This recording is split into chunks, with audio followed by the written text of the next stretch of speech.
Assalamu alaikum. Peace be unto you. We'd like to thank you for tuning in today, and we welcome you back for another edition brought to you by Muhammad's Temple United.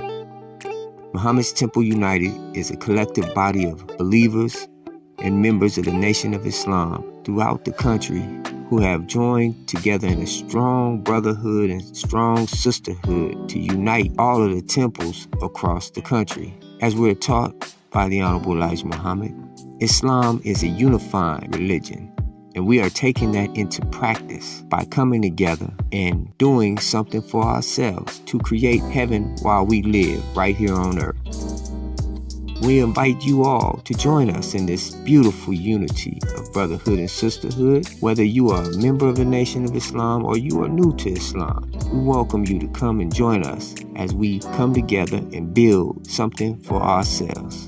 We ask that you join us every Sunday at 3 p.m. Central Standard Time to hear the teachings of Allah as taught by the Honorable Elijah Muhammad by one of our ministers throughout the country who will be rotating each week. So please try to be on time so you will not miss out on any of these powerful lectures. We also encourage you to tell a friend and family member to join us as well. It is important that all of our people get a chance to hear the truth so that they may make their decision.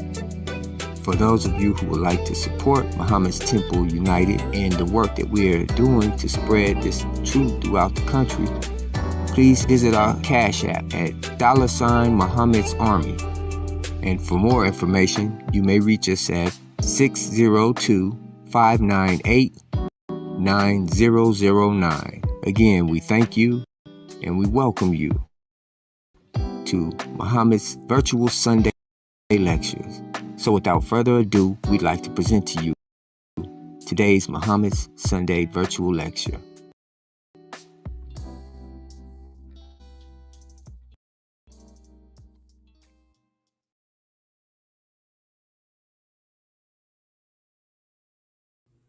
Assalamu alaikum.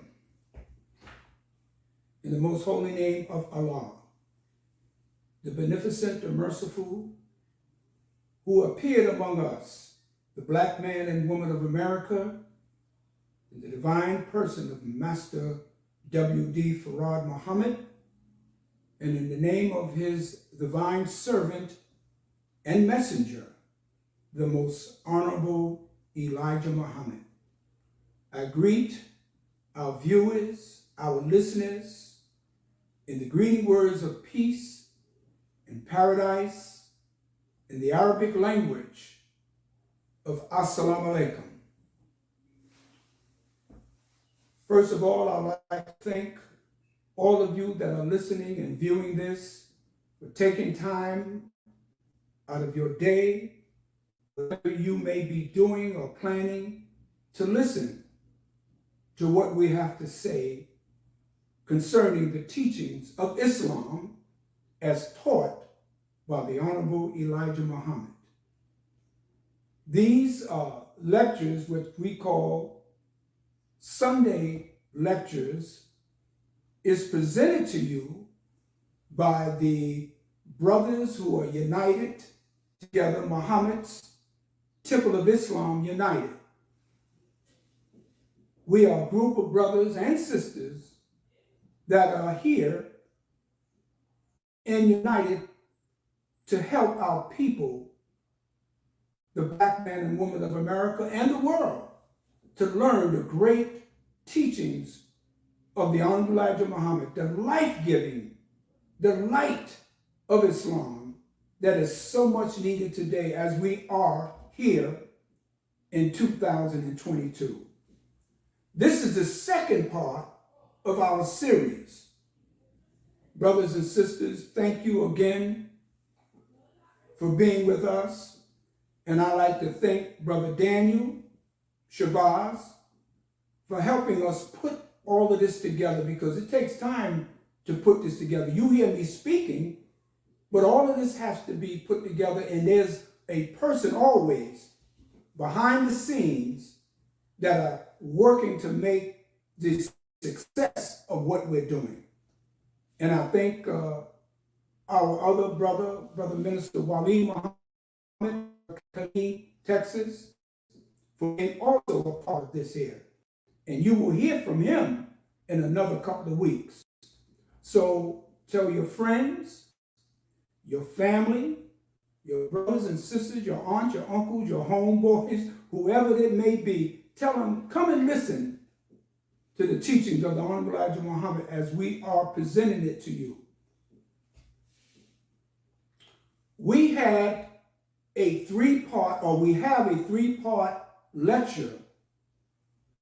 The first part is, who is Elijah Muhammad? We wanted to reintroduce to you who the Honorable Elijah Muhammad is and was among our people. The second part, where did he get his teachings from? Who taught him all the things that he gave to us in his 40-year mission among us? Where did he get it from? Did he make it up? Did he get it from someone else? Because he is the most misunderstood and the most misrepresented black man in America. Who gave this man these teachings? Where did he study? Did he go to the universities of the white man here in America? How was he able to take a man like Malcolm X, and after Malcolm X came out of prison, he was able to stand him up? And the people were in awe of Malcolm X. He also taught another man, Muhammad Ali, who was just a boxer out of Louisville, Kentucky. Muhammad Ali is known all over the world because he learned from the teachings of the Honorable Elijah Muhammad. You know of the Honorable Minister Louis Farrakhan, who taught him? The same man. The Honorable Elijah Muhammad had a host of ministers. He also had his son, Imam Wallace Muhammad, or Wallace-ud-Din Muhammad, that he taught. So, but after he was taught these things, what made him stay committed to what he was teaching? What motivated him? Because working with black people, man, you gotta be motivated. He said to us, I have the hardest job of any prophet or any messenger, because I'm working with black people who are stiff-hearted, hard-headed, and rebellious people. So we thank him for the patience that he had. But before I get into our second part, which is what continued to motivate the Honorable Elijah Muhammad to work with us, to stay with us, to teach us over and over again, even though sometimes we didn't deserve his presence among us. We castigated him. We told lies about this man. We called him all kind of names. I can remember as a young Muslim, I was like 16 or 17 years old. I was selling Muhammad Speaks on the streets, and the black people used to come by and say, "Get that out of my face. Why are you following that man?" My mother used to say, "Why are you following him?" She said, "Everything that he's telling you, I told you." And I think I mentioned it before. It was just something unique about this man. There was times when people would go by and slap the paper out of my hand and say, "Y'all killed Malcolm X. Get that you know what out of my face." But what made him so profound and committed to our people? We're going to get into that in a minute. But before we get into that, brothers and sisters, every time I meet, I'm going to show you this here. From God in Person, Master Farad Muhammad, by Elijah Muhammad, the messenger of Allah. How to eat to live. That's what we need to know. I'm going to take a few minutes and talk about that because we need to hear that. The reason why we are suffering as a people, that we are dying so early, 50 years, 45 years. You heard about some of the celebrities. They're finding them dead in their houses and their apartments and hotels. The reason why, brothers and sisters, because we're eating ourselves to death. Jesus said, and some of you believe in Jesus, and we also believe in Jesus. We respect Jesus. Some of you are celebrating Christmas right now because you believe that December 21st was his 25th was his birthday. No, that's not true. We're not going to get into that, but our people are celebrating or celebrated Christmas, and they're going to be celebrating New Year's, and they're going to be drinking, snorting coke, drinking all kinds of alcohol, Hennessy, and all kind of other things they're going to be putting into their system, and they're going to eat themselves all day and all night long. But Jesus said, come, let me give you life. And if you follow me, I'll give you life in abundance. If we are following Jesus, and he was to give us life, his teachings, his words was to give us life in abundance, then how come we're dying? How come they're finding us on the highways and byways, in the hospital, suffering from all kinds of diseases, kidney failure, diabetes, heart disease, strokes, blood clots in our brain? 99% of those diseases and those symptoms is caused by what we eat or what we should be eating. We had a mayor by the name of Maynard Jackson. He was the mayor of Atlanta. The man was getting off a plane coming from a business event and collapsed at the airport. He was overweight because of all the kind of foods he was eating. A brilliant man, a man that recognized the Honorable Elijah Muhammad and wanted to work with the Nation of Islam to do more in the city of Atlanta. Fell right out, young man. He wasn't even 60 years old, and he died. The mayor of Chicago, Harold Washington, overweight, died while he was in office. There's a lot of food that you can stay away from. There's a lot of foods that you can eat. I know some of us go to McDonald's and Burger King and places like that, and Red Lobster and Fridays and all those kind of restaurants, Bojangles and Popeyes. I just want you all to listen to me just a few minutes before I begin to talk to you more about the Honorable Elijah Muhammad. We have to stay away, number one, from that hog. The Honorable Elijah Muhammad said the hog is made up of 3 different animals: the rat, the cat, and the dog. And he said each one of them in their bodies comprised of 333 different germs. You hear what I just said? The cat has 333 different germs in his body. The dog has the same amount, and of course, the rat. That comes to 999 different germs. I want you to listen to me quite clear. In the pig, I used to work when I was away in a farm school. I mentioned that the last time I talked. I worked on the food truck, went to deliver the food and pick up the old canisters that we would deliver the food to the cottages so the young men or young boys that we were could eat. But all the waste, all the slop, if one of the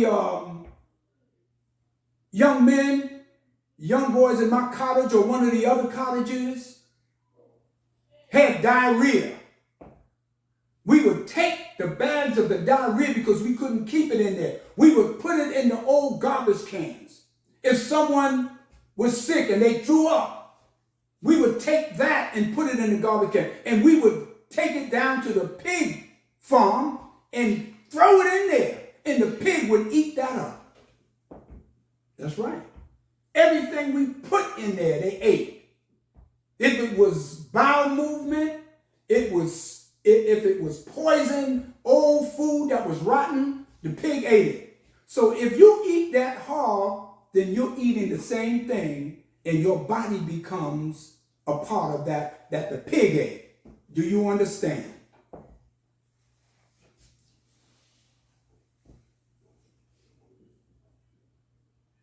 So the Honorable Elijah Muhammad taught us that in the pig's poison body that was made up of a cat, rat, and dog, there's worms called the strychnine worm. Go look it up. Just don't take my word. Go look it up. The strychnine worms. And the strychnine worm causes what is called trichinosis. Not hypnosis, but trichinosis. That's the strychnine worm. And the worm enters the bloodstream, enters your veins, and travels all up and down your body inside your veins. And this is why you have rheumatism. This is why you have all kind of aches and pains in your joint, and you get all stiff. Because that strychnine worm is causing all kinds of disruptions in your body. They call it trichinosis. Okay? Go look it up. I can't stay on this subject about the food, but you know what you eat, and you know what you shouldn't be eating. Now, let me just mention something. The Honorable Elijah Muhammad gave us some lessons called the Supreme Wisdom.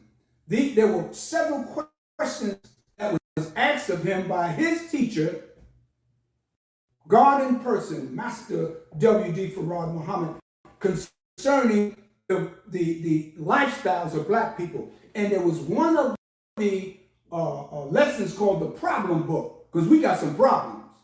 And whenever you have a problem, you need someone to solve the problem. So I just want to read something right quick.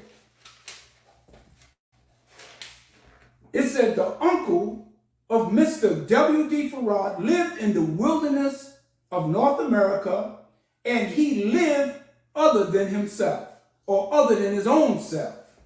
Therefore, his pulse, that's your heart, that's the indication of your heart.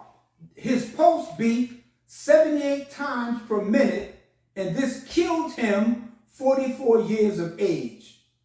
Okay? Your pulse beats. Okay? It's beating. It's based on your heart rate. So if your pulse is beating at a certain rate, at a certain rhythm, and it's off, you're not going to live too long. Then the second part of the problem book, it said the wife of Mr. W.D. Farad's uncle, we are his uncle. His father was our brother. Okay? That's another subject. Lived in the wilderness of North America and ways other than herself. Therefore, she has rheumatism, headaches, pains in all joints, and cannot walk up to the store. She is troubled frequently with high blood pressure and registered more than 32. Her pulse is nearly 80 times per minute, and she died at the age of 47. That's the wife of the uncle of W.D. Farad. That's our women. That's our mothers. That's our sisters. Those are our daughters. Okay? Then it goes on. Another question is asked. It says, the uncle of W.D. Farad lives in the wilderness of North America, and he is living other than his own self. Therefore, he weighs more than his height, and his blood pressure registers at more than 32. He's overweight. Look at the black men that you see today. Look at the black women, overweight. So if you're overweight, it means that you're eating things that is causing your weight to increase constantly. Okay? Look at our brothers, fat, out of shape. You see this weight here? I've been this size almost the first time I came into the nation, which was in the early 60s. You couldn't even be in the FOI, in the Fruit of Islam, if you were overweight, because the Honorable Elijah Muhammad impressed upon us to live and be fit so you can live a long time. That was his reasoning. He wasn't putting us in no strenuous situation. He was trying to save our lives. Then we have the last one, the second uncle. A lot of people ask, well, who's the second uncle? The second uncle of Mr. W.D. Farad in the wilderness of North America lives other than himself. That's a key. Other than himself. What is himself? That's another subject. And therefore, his blood pressure registered over 32.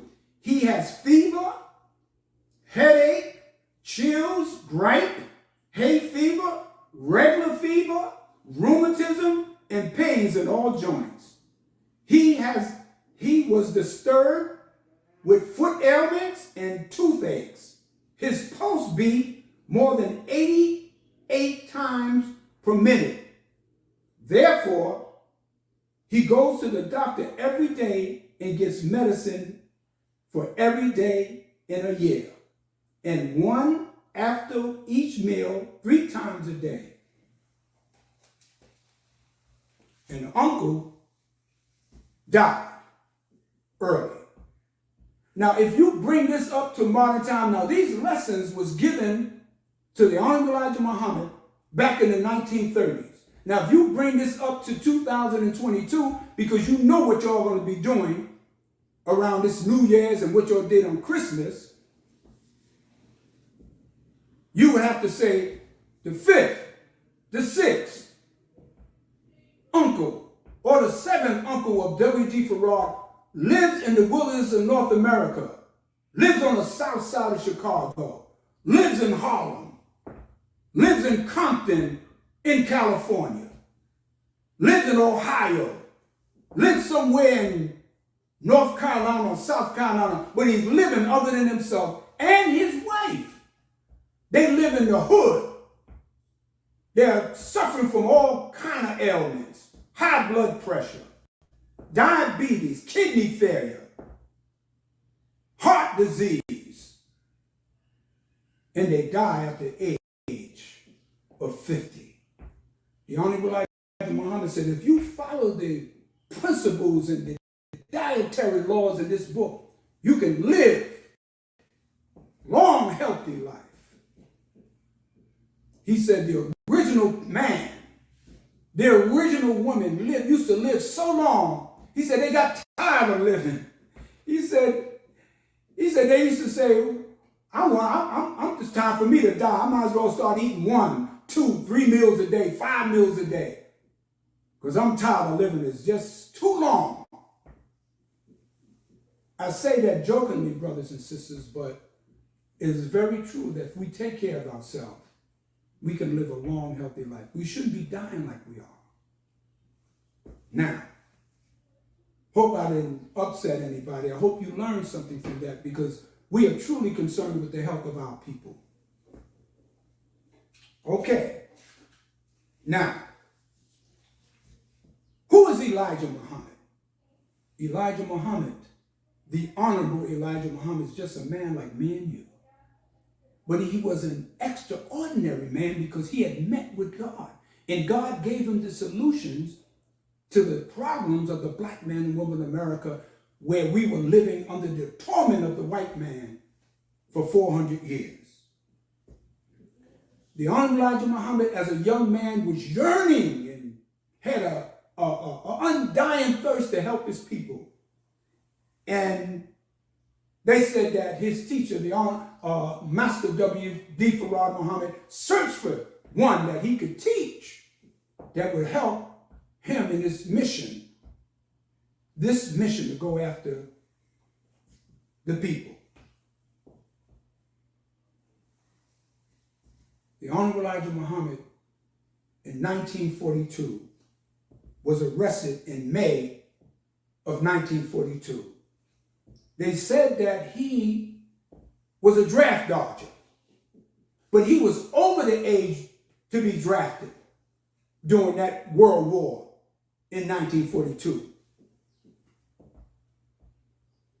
But he gave himself up for us. He went to prison because they wanted him off the street because he was teaching Islam to his people. He was teaching liberation for the black man and woman. So he presented himself to that. He didn't fight. He didn't resist. He went to prison in 1942 and was released in 1946. Now, if he was a selfish man, if he was a man not in love with his people, that was his motivation. If he was a selfish man and a man that was not like God, as they said with David, that God said that David was a man after his own heart. Master Farad Muhammad recognized the Honorable Elijah Muhammad and said, this man is like me. He's after my own heart. And he went to prison for our redemption. You know, the Christians say that Jesus gave his life for the redemption of the world. Elijah Muhammad gave up himself to the prison industry so he can save us, black people in America. When he learned Islam from Master Farad Muhammad, you know one of the first things he did? To show you his love for us. He set up a school called the University of Islam. See, he understood that if we're going to be free, we can't put our children's minds in the hands of our oppressor. We cannot put our children's minds in the hands of the person that kidnapped us and brought us to America. They will indoctrinate them. They will make us hate each other. How you gonna, if you taking your, well, let me put it this way. If you have jewelry, if you have, some of you have bank accounts, some of you have Bitcoin, some of you have blockchain, some of you have stocks and bonds, but if you take all of your money and you make sure it's secure in those institutions, how valuable is our children like our stocks and our money? That we take our money and we put it safely away, but we take our children and put it in the hands of our enemies. Okay? So he started a school called the University of Islam. And he was ordered, the teachers in the school at the time were ordered to take the children out because the government had found out that these children were leaving school, and the teachers were telling the administration that these children were being taken out of school and not returning. Listen, let me show you the heart of a man and his deep love for us. They told the teachers if they didn't put the children back in school that they would be arrested. The Honorable Elijah Muhammad stepped up. He said, you take me, arrest me. I'm the one who told those teachers to take the children out of the school. You cannot hold them responsible because I'm the one who told them. And they arrested the Honorable Elijah Muhammad and put him on probation and ordered him to put the children back into the school. You know what he did? Because his children were also in the school. Once they released them and put them on probation, he took those children back out of the public school and put them back into the University of Islam.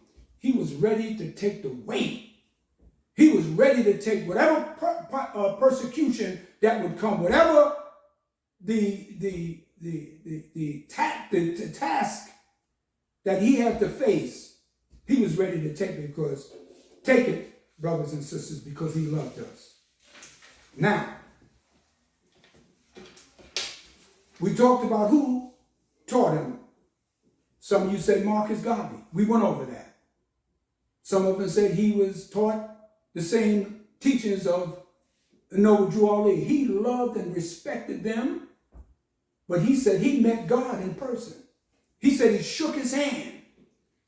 He said this man, Master Fard Muhammad, who he recognized as God in person, sat with him 3.5 years and taught him, told him to go to the Congressional Library in Washington, D.C. and study 104 books. And most of those books was about the history of the world, about the history of the black man and woman, about the history of time and circumstances.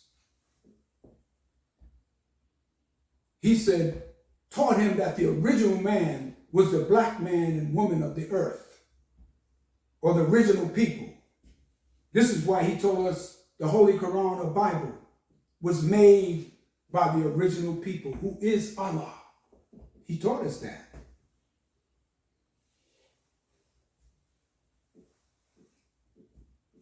And he taught us that the black man and woman must be resurrected and have a thorough knowledge of ourselves. We must have a thorough knowledge of ourselves, and that was the only way that we could be free. He said we had to have the knowledge of God as a reality, not a spook, not some spirit that we will see after we die. We have to have the knowledge of ourselves and who we are, not that we're Negroes and we're coons or things of that nature, that we are other than who they say we are, the name that was given to us by white men and white slave masters that brought us from Africa to America. He said you would have to have the knowledge of God, the knowledge of self, and the knowledge of the devil, that the devil is not someone under the ground, that your oppressor, the white man of America, has been devils to you.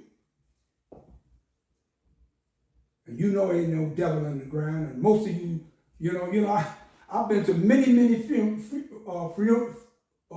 I've been to many funerals, and I notice every time the preacher talks about, I don't care how wicked the person was, that they're going to heaven. I've never been, and I've been to hundreds of funerals, and every time the person is going to heaven. I've never been to one they said the person is going to hell. Well, how do you know? No one has come back to tell you whether they went to heaven or hell.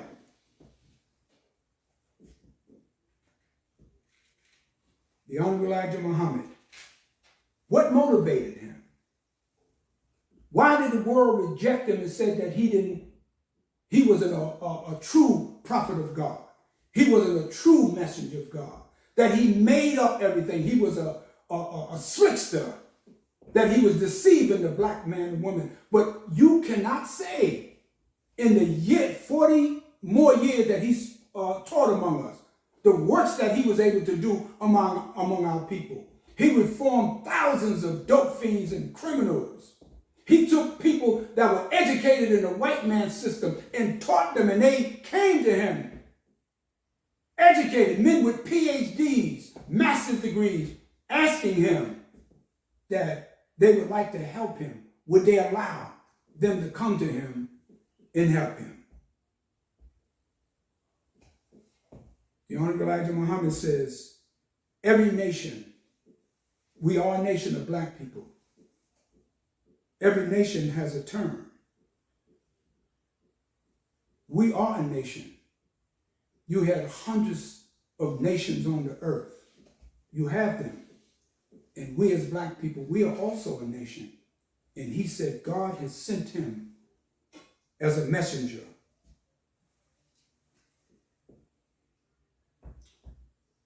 You may say, well, why you say that he's coming to us? See, we can recognize that God came to all the other prophets, but all of a sudden he can't come to us. The Honorable Elijah Muhammad, as the scriptures in the Bible,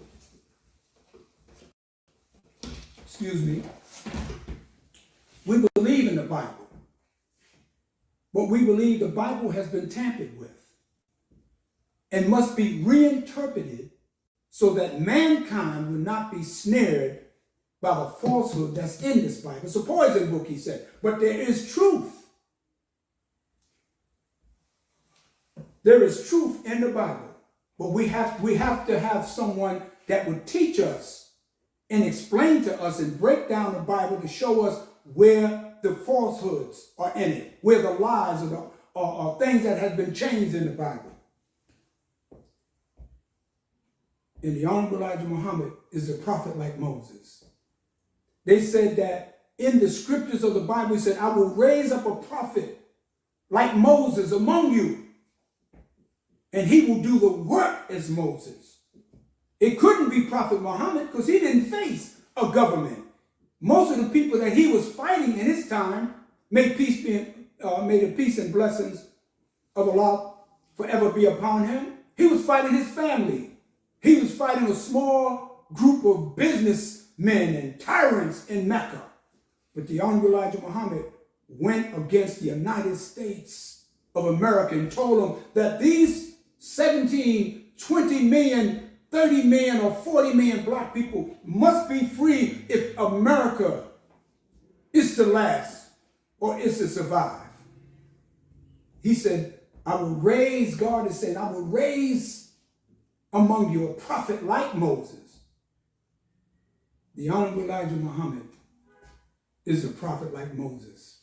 I remember we had a brother that was the cartoonist named Eugene Majid. Great cartoonist, great artist.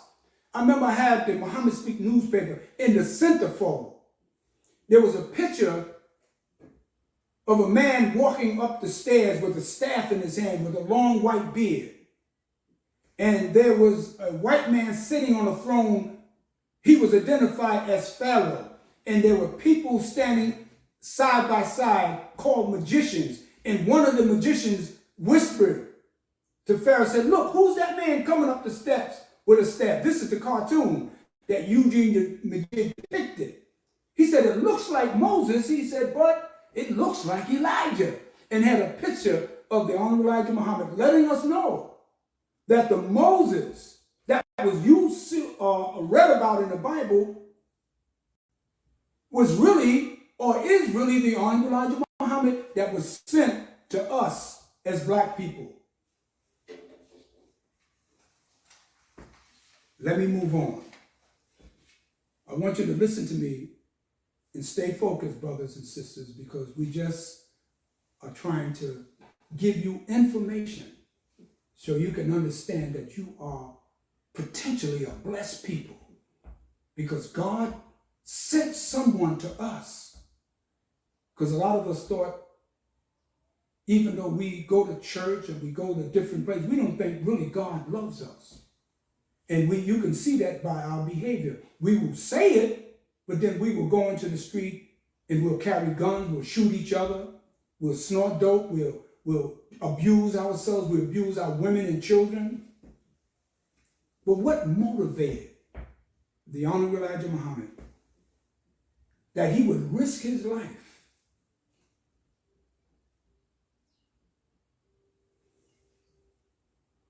The Honorable Elijah Muhammad ran almost for 7 years throughout, mainly on the East Coast, running with what he had. He was pregnant with a word, with a mission, with a message. And he would run and hide in different places and go on, assume names. He would have the name of Gulen Bogans. Sometimes he would introduce himself as Elijah Rasul or Mr. Evans.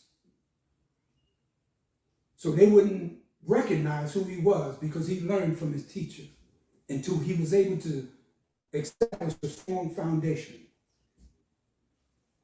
But what motivated him? What was it about the Honorable Elijah Muhammad that made him stay on his post, as we would like to say?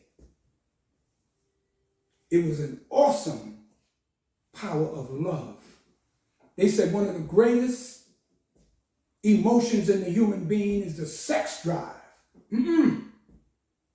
One of the greatest emotions, if you understand, in the human nature and the human makeup, is the awesome power of love.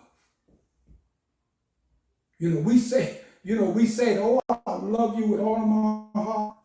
When you're in a relationship, but do you really mean that? How do you determine how someone loves you? They have a thing called ride or die. I will give up whatever necessary. And they have a show in New York City, the radio show, and they will set up like some kind of scenario, see if a person would ride or die to it. They have the woman or the man, she said, I'm stranded, or the cops got me. They said I owe money. They say I have an old warrant. Would you come right quick? The man might be on his job or he might be asleep. She's trying to find out, is he a ride or die? And sometimes they say, no, I don't have time. No, I don't know if I can get there. I don't know if I can come. I will spend the money. To face that. He said, my love for black people, he said, I'm willing to give my life for the redemption of the black man and woman of America. It is the awesome power of love. The two most great attributes of Allah is beneficent and merciful. We read what we, not just read, but we study the Holy Quran. And every chapter of the Holy Quran opens with Bismillah Rahman Ar-Rahim, the beneficent, the merciful. Those two attributes are action attributes. They have great meaning and great power. The beneficent. What is the root of beneficent? It means generous. It means doing of good, an act of kindness and charity. The beneficent. He was, the Honorable Elijah Muhammad, was a benefactor for us. In my time in the nation, I never heard him condemn us. He would talk about what we needed to do in order to save ourselves, or in order for us to be productive. But I never heard him call us names. Say, you're no good. You're good for nothing. You're lazy. You're nothing. He knew that we weren't sometimes or oftentimes not worthy of certain things. But he never trashed us because his love and his heart for us and his mission to save us was there. He was beneficent to us. The beneficent, the merciful. Mercy means compassion, forgiving, kind, of returning. That's what Allah transmitted to the heart of the Honorable Elijah Muhammad. The beneficent, the merciful. When you go to court, you're throw yourself on the mercy of the court. You know you're wrong. You know you're not worthy of forgiveness. You know that, but you're looking for mercy. And this is why, if you notice, the prisons in America are stacked and packed and crammed and jammed with black men and women, black and brown men and women. White man even locks up his own. They're in there too. They don't have no mercy. they don't have no mercy for us. And sometimes we don't even have mercy for each other. So, beneficent, the merciful. Where do those attributes come from? What is the root of those attributes? What is the core of it? Those attributes. It is love from Allah to us.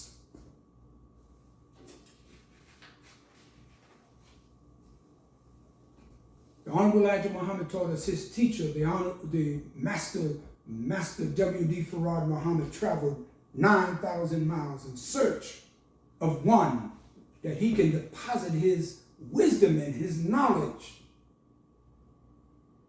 to set him in motion in order to save us. The beneficent, the merciful was an act of love from Master Farad Muhammad, because he traveled here to find us. We should overwhelmingly support each other because we overwhelmingly supported America. Our people fought in every war that America waged. The way they treated us, you would think that we would be reluctant to even go to war.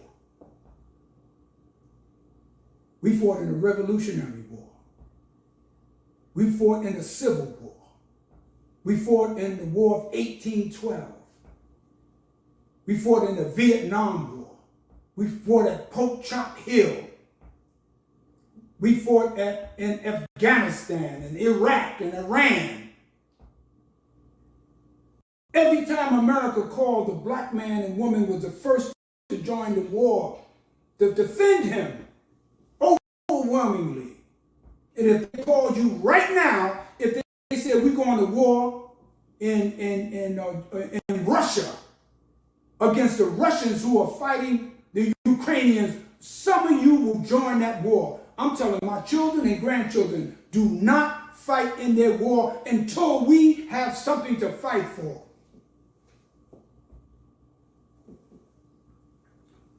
We showed overwhelming love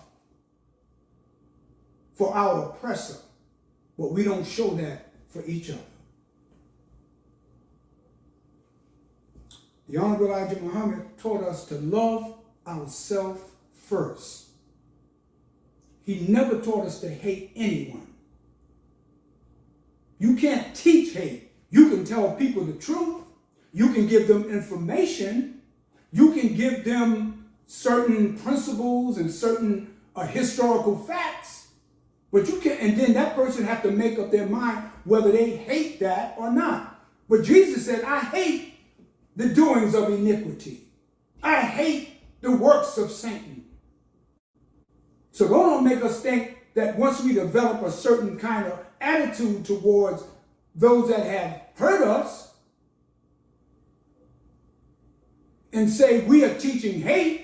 The Honorable Elijah Muhammad asked and said, what are you teaching? He said, do you teach hate? He said, no, sir. He said, what do you teach? He said, I teach the truth. He said, once my followers hear the truth, then they can do whatever they need to do in order to free themselves from the oppression that they face every day of their life. He said, love self first. He said, love the brotherhood. In the Bible, the book of Peter, it says, love the brotherhood. Peter 2, verse 17. And in the book of John, verse 15, chapter 15, verse 17, it said, love ye one another. We have to first practice that, because you can't love everybody. You have people say that, I just love everybody. Why just we can't get along? Why we can't love each other? See, in principle, that's nothing wrong with that. To try to spread a certain amount of love and civility. But you got to love yourself first. How are you going to love someone else if you don't love yourself first, brothers and sisters? If your daughter or wife came home and told you, I just love everybody. See them men, they won't say men, see them men's out there? I just love every one of them. You said, well, hold up. I understand. But you got to love me first, baby. Okay? And then you can extend a certain amount of showing a preference, but you can't love everybody.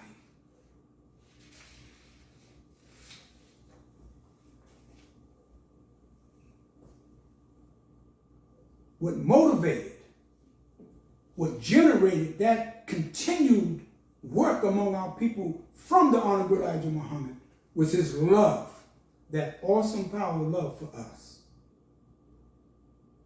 And one of the, see, we hated ourselves. And this is why when we came into the nation, one of the first lessons we were given was a student enrollment. We were entering a class. And one of the first lessons was, who is the original man?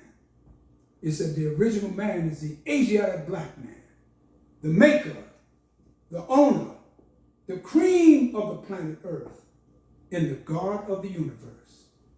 Okay? Right there, you eliminated that hate for yourself. You begin to see the value in yourself. You begin to see that you wasn't a nigger. You wasn't something that you can just throw aside. That you weren't a second-class citizen. That you was a man and a woman. But the Honorable Elijah Muhammad was persecuted from the time he started, even though they recognized him in the later years to have great value among our people. It took so long. And then still they didn't want really to accept him.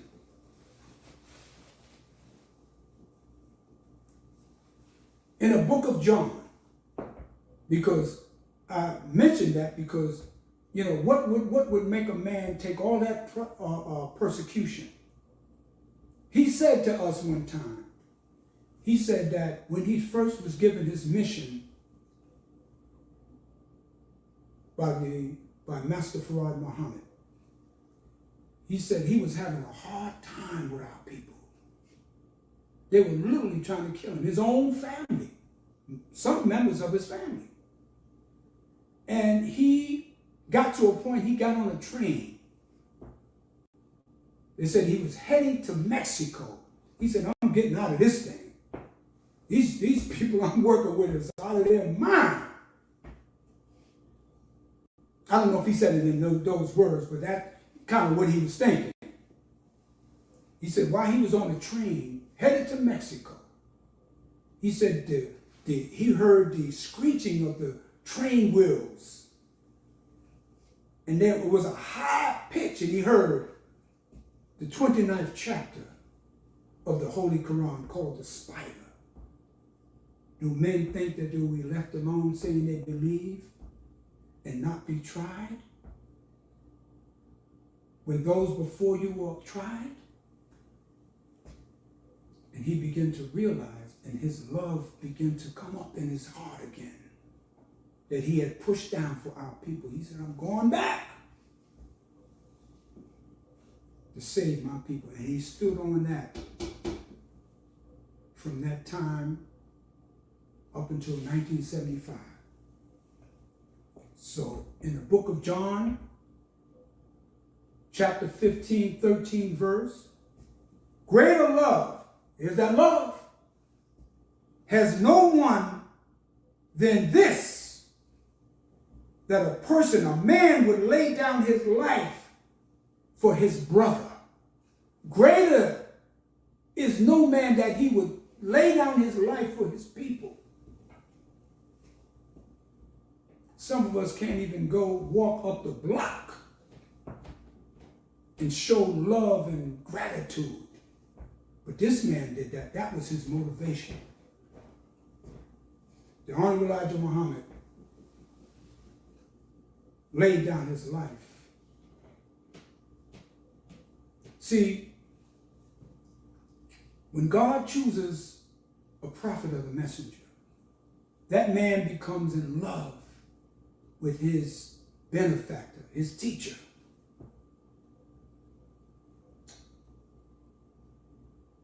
And his mission is a lonely mission. See, leadership is a lonely position. They asked Malcolm one time, what is the price of leadership? Or what is the price of freedom? He said the price of freedom is death. What do you mean the price of freedom is death? Once you take leadership, once you seek freedom, you don't have any friends. Because your dedication, your mission is to free. And you don't have a personal life anymore. I tasted some of that. You're no longer free to have a personal life, to go on a barbecue or to go to the movies or to go on vacation. Your life is wrapped up in seeking freedom for your people. What is the price of freedom? The price of freedom is death. You die on many levels. And the Honorable Elijah Muhammad never had some time of personal time for himself. And the ultimate price of freedom is physical death. Martin Luther King paid that ultimate price. Medgar Evers paid that ultimate price. Both of them assassinated. Malcolm paid that price when he no longer understood where the Honorable Elijah Muhammad was going. John F. Kennedy, Robert F. Kennedy, they paid the price. Are we willing to pay the price out of our love? Are we willing to face death if necessary? The Honorable Elijah Muhammad had great love for us.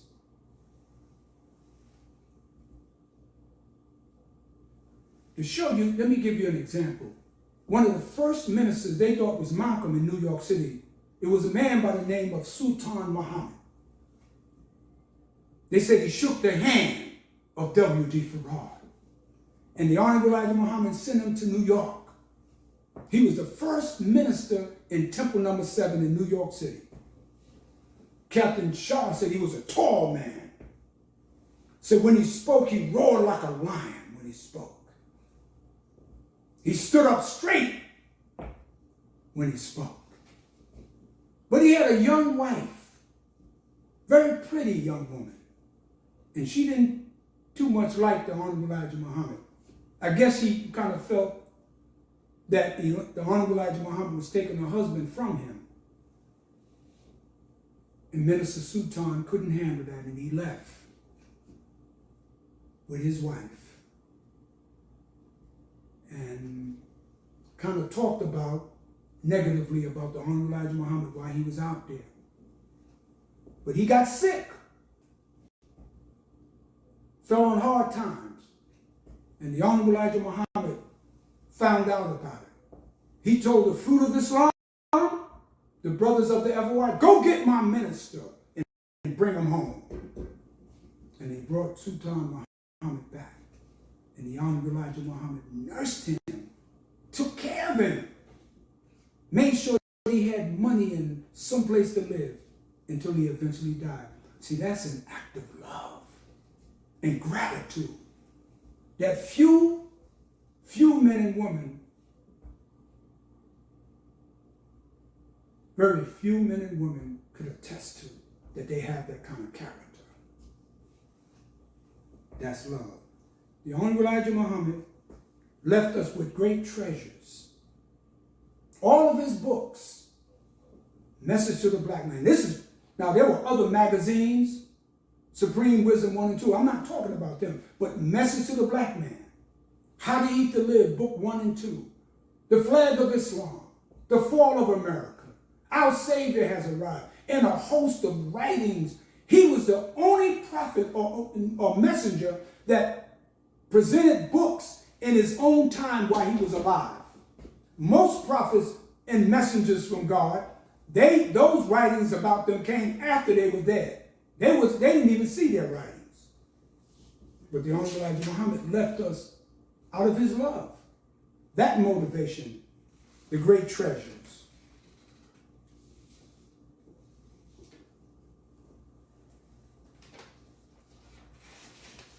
But then people say, well, how do you know he's a messenger? Why do you want to attribute his messengership that is that interfering with Prophet Muhammad, may peace be upon him? The Quran is talking about him, not Elijah Muhammad. That's what they used to tell us. But let me read something to let you know that the Holy Quran is a book of parables and symbols and deep, deep wisdom and guidance for us. But they say, no, the messenger of Allah is talking about Prophet Muhammad and not the Honorable Elijah Muhammad. Let me read to you one of the passages, chapters in the Holy Quran. This is chapter 24 of the Holy Quran, section 5, verse 43 and 45. Listen carefully. The section 5 of this chapter is called A Prophet Like Moses. As I explained to you earlier, that the Honorable Elijah Muhammad is a prophet like Moses. What do you mean, like Moses? Meaning that he would face the same adversaries. He would face the circumstances like Moses. That's what we're dealing with in America. So it says, and certainly we gave Moses a book after we had destroyed the former generations. We gave those that became before Moses, and we gave Moses a book. And we had destroyed the former generations.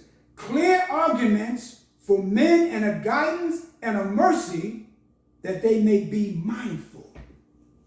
That's for us, brothers and sisters, not the generations before. We gave Moses a book, the prophet like Moses, the Honorable Elijah Muhammad.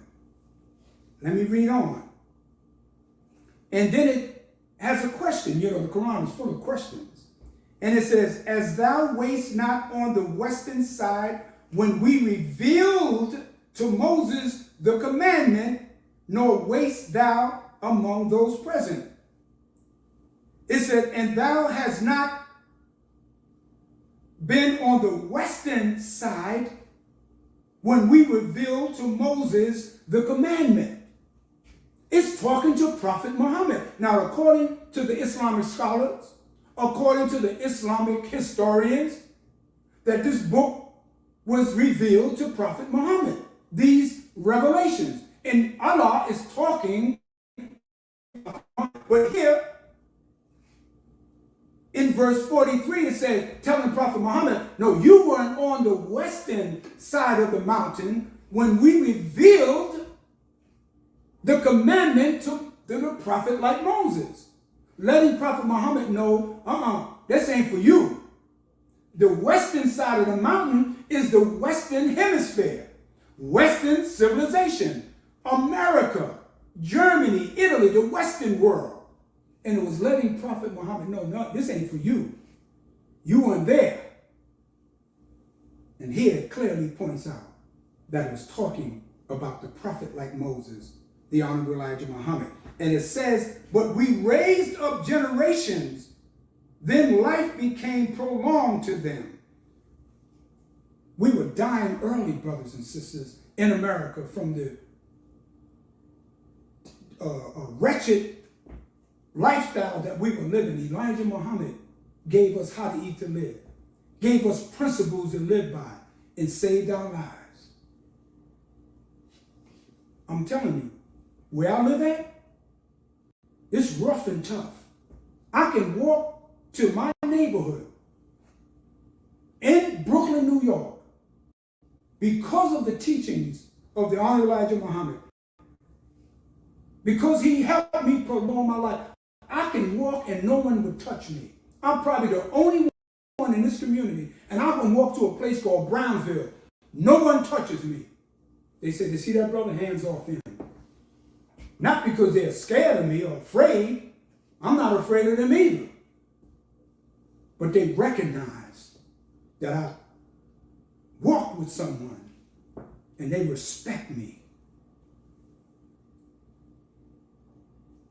And then it goes on to verse 46 as I near my conclusion of the motivation. And it says, and thou was not at the side of the mountain when we called, but a mercy from thy Lord that they may warn a people who no warner came before thee, that they may be mindful. No warner had come to us. And it's talking to Prophet Muhammad. You were not on that mountain. The mountain represents governments.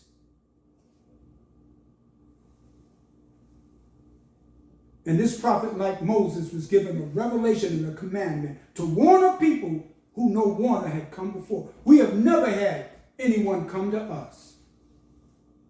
But God has come for us, black man and woman. And he gave us a messenger in the person of the Honorable Elijah Muhammad. As I conclude, brothers and sisters, I ask you to study the teachings of the Honorable Elijah Muhammad. I know Black history is coming up.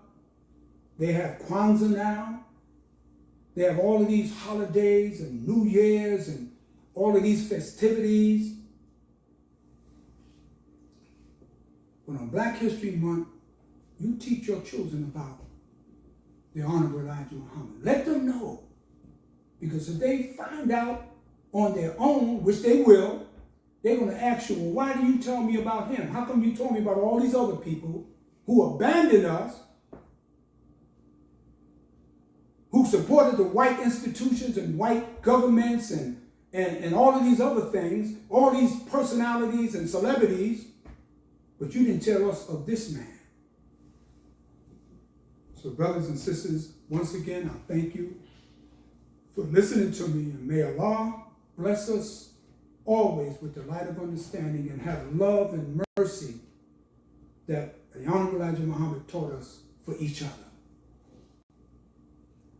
And may Allah continue to bless each and every one of us with life, with love and compassion and hard work for our people.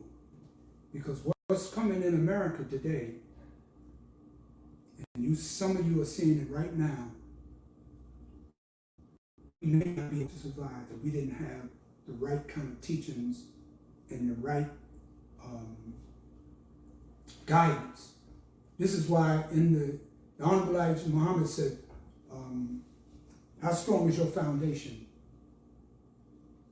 He talked about the war of Armageddon.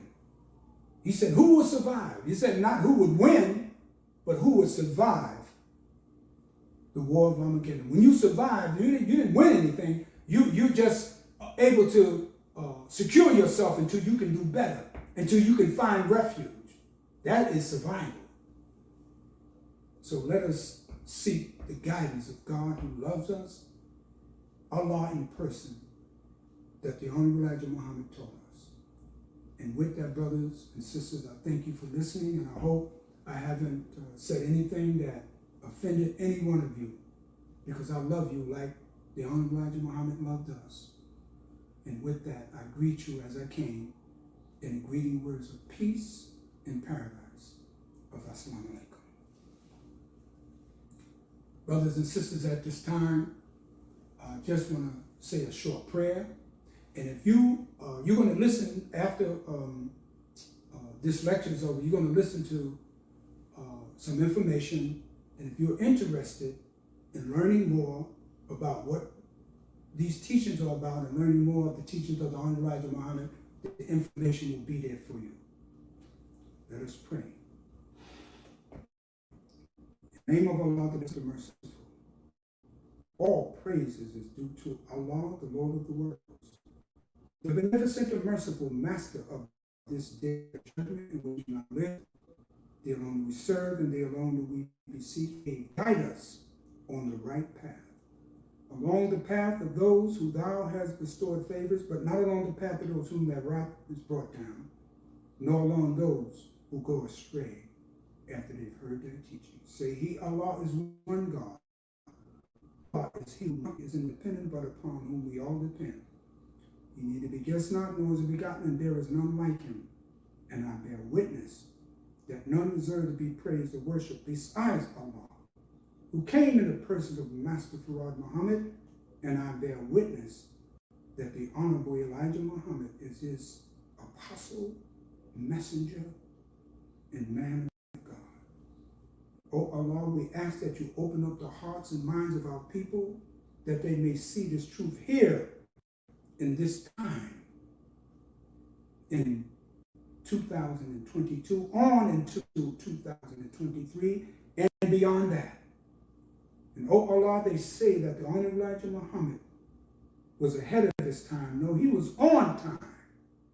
We need to be on time so we can survive and save our children and grandchildren and great-grandchildren.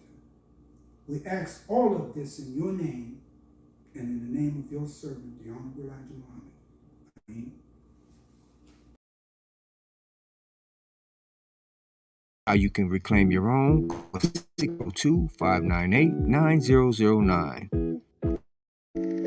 Muhammad's Temple United, uniting the black man and woman across America, across the globe.